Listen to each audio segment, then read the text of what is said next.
Hello everyone, আসসালামু আলাইকুম। কেমন আছেন সবাই?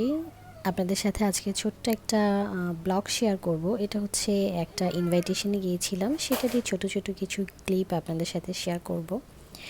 সো অলমোস্ট রাত এখন বাজে 10:30। আর এখানকার মানে ইনভাইটেশনগুলো একটু লেট নাইটই হয়।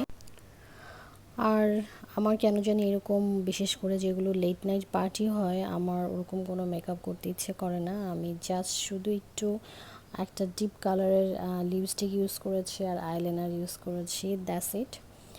সো এই তো চলে যাচ্ছি। আর এটা খুব একটা দূরে না, অনলি 10 মিনিটস আমাদের বাসা থেকে, কাছাকাছি। সো অনেক টপ ফ্লোরে, যদিও এই বিল্ডিংটা 48 তালা। আমাদের যে বাসায় যাচ্ছি ইনভাইটেশনে, ওনারা থাকে 24 ফ্লোরে। আর এই যে দেখেন অ্যারেঞ্জমেন্ট, মাসাল্লাহ অনেক কিছু রান্না করেছে, প্রত্যেকটা আইটেমই অনেক মজা হয়েছিল। আর সবচেয়ে বড় যে একটা সাহসিকতার কথা আমি বলবো, যিনি এই অ্যারেঞ্জমেন্টটা করেছেন উনি কিন্তু কিছুদিন আগে ওনার হাতটা ফ্র্যাকচার হয়ে গেছে এবং ওনার কিন্তু রাইট হ্যান্ডে কিন্তু ব্যান্ডেজ করা, সেটা নিয়েই কিন্তু উনি এই সব প্রিপারেশনগুলো করেছে। এটা কিন্তু আসলেই আমি কি বলবো, অনেক বড় একটা সাহসিকতার কাজ।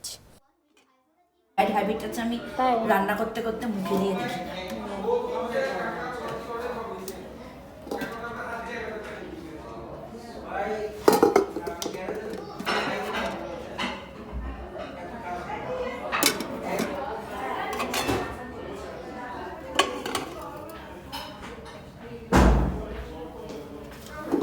সবগুলো তো সেরকম মনে হচ্ছে দেখে। এইটাকে ফাঁকে একটু দিয়ে দিন তো, ভাবে গরম কিন্তু।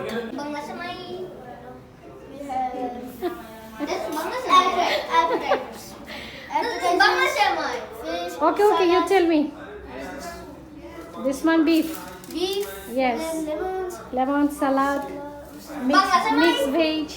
No need to say Bangla Samai, these are appetizers. No, Bangla Samai. Bangla Samai is salty and too much spicy. Okay. Come here.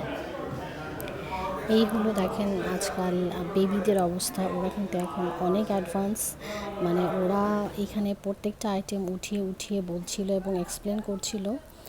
So আমরা সবাই মিলে গল্প করছিলাম। আর আমাদের কিন্তু একদম মানে খেতে খেতে কিন্তু একদম রাত 1:30-2টোর দিকে আমরা খেয়েছি। আর এই যে দেখেন এই ভিউটা ওনাদের বাসার ব্যালকনি থেকে, অনেক সুন্দর ভিউ, এবং সামনে হচ্ছে কর্নিশ সাইড, পুরা ভিউটা দেখা যায়, এত ভালো লাগছিল। সব হাইরাইজ বিল্ডিং এবং সেখানে আলো ঝলমল করছিল। সো আমরা রাতের খাবার খেয়ে কিছুক্ষণ গল্প করে বের হয়ে গেছি অলমোস্ট রাত 3টার দিকে। তারপরেই দেখেন এটা হচ্ছে বহিরা কর্নিশ সাইড। যারা বহিরা কর্নিশে থাকেন তারা অবশ্যই এই জায়গাটা চিনবেন। সো ভাবলাম এখানে আমরা কিছুক্ষণ বসবো, বাট তারপরে এখানে আর বসা হয়নি। আমরা এখান থেকে আবার 10 মিনিটসের ড্রাইভ করে অন্য জায়গায় গিয়েছি, যে তারপর সেখানে যে আমরা একদম রাত 4টা, 4:15 পর্যন্ত বসে গল্প করেছি। ভালোই লাগছিল। আর এখন কিন্তু দুবাইয়ের ওয়েদারটা, যদিও আজকে খুব একটা বাতাস ছিল না, বাট খুব একটা গরম নেই। দিনের বেলা কিন্তু মোটামুটি বেশ টেম্পারেচার শুরু হয়ে গেছে। আস্তে আস্তে আমাদের এখানেও ডে বাই ডে গরম পড়ে যাচ্ছে। সো এটাই ছিল আজকে আপনাদের জন্য ছোট্ট একটা ব্লগ। আপনারা যে যেখান থেকে আমাকে দেখছেন, অবশ্যই আমার ভিডিওটি যদি ভালো লেগে থাকে শেয়ার করবেন এবং কমেন্ট করবেন। বাই বাই, সবাই ভালো থাকবেন।